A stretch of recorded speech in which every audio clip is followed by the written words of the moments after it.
Hey, all right. So sometimes we're trying to produce a result in our life. We're going for it. We've got a goal. Maybe we're starting a business. We want to be in a relationship. Um, looking for a new job. We're wanting to move. We're wanting better wellness. And we don't have all the information. That's where you got to go and consult an expert. And this is the way I want you to approach this. And an expert could be doing some research. You do a search online and see what comes up. You read some books. You talk to someone, and then you take that and run it through your own intuition and keep the pieces that are most in alignment with whatever result you're trying to create. Your intuition will point you in the right direction. But sometimes let's, how do I describe this? So I bring information in through various channels, but it has to run through my consciousness so I can relay that to a client. Sometimes I don't understand it fully, and I'm just going to say, like, okay, Spirit's given this to me in this way, and I'm going to give it to you in that way. But most often, we need to have a reservoir so that we can pull forward the information that we need. So that's when you go to an expert. And whether it's doing some research, like I said, asking more questions, getting clear guidance. If you were starting a business, I've talked to you about this, look at all the business models that would work for you. And from there, intuitively design your strategy and be consistent about it. Where we get off track is we take a step that pushes us outside of our comfort zone. We feel vulnerable. That's when we need to rely on our intuition the most, but that's usually when all of a sudden we give a lot of power to sources outside of us. And before we know it, we're spinning our wheels. So return to center. All the answers are within you. And trust that. And maybe you can't see the puzzle pieces coming together, so you need to go and talk to somebody or do some additional research or read something, listen to something. These videos are a source of information, and I want you to extract intuitively the best answer for you. So I might say something that triggers something within you, and that's an intuitive message. That's how you consult an expert. That's how you use a mentor. That's how you use a coach.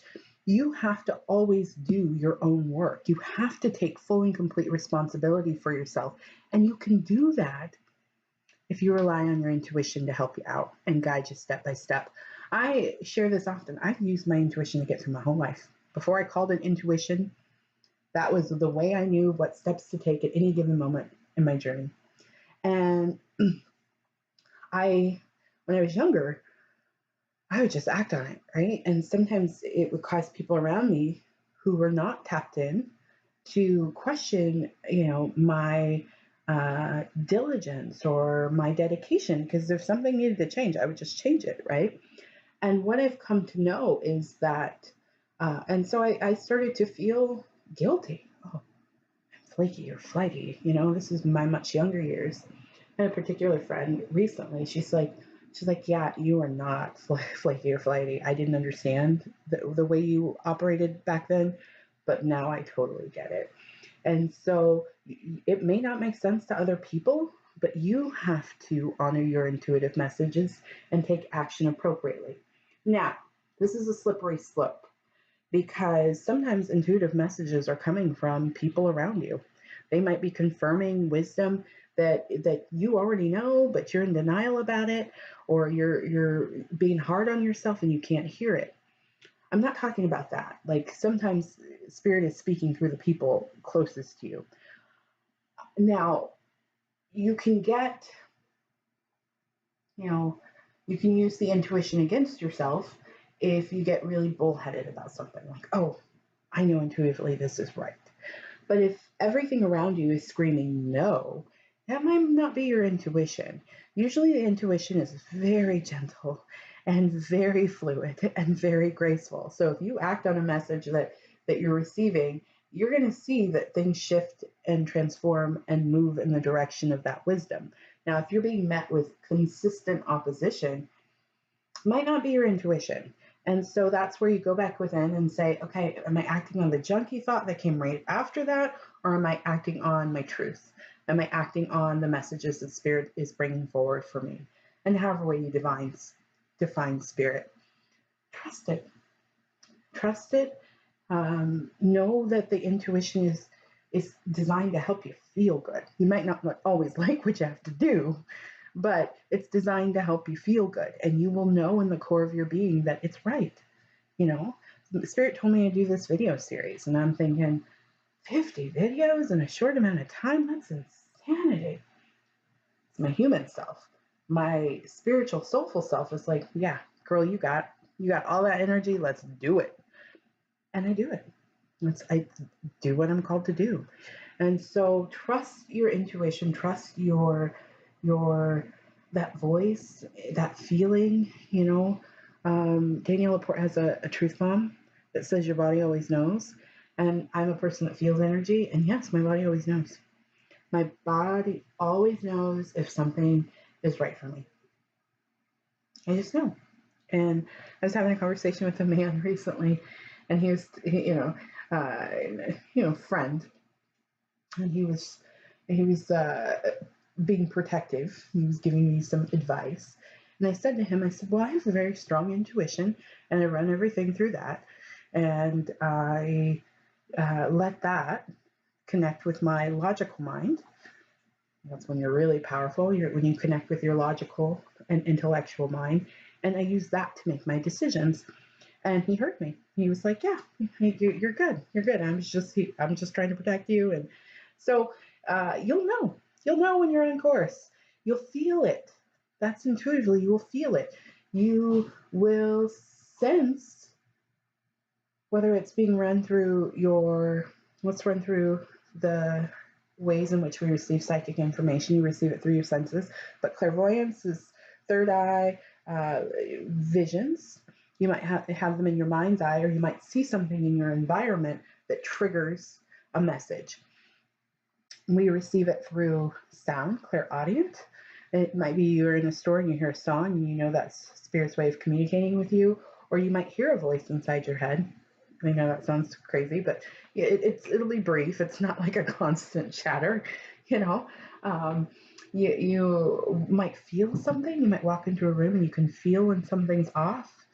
You can feel when someone's not telling you the truth. You can feel when something is good, right?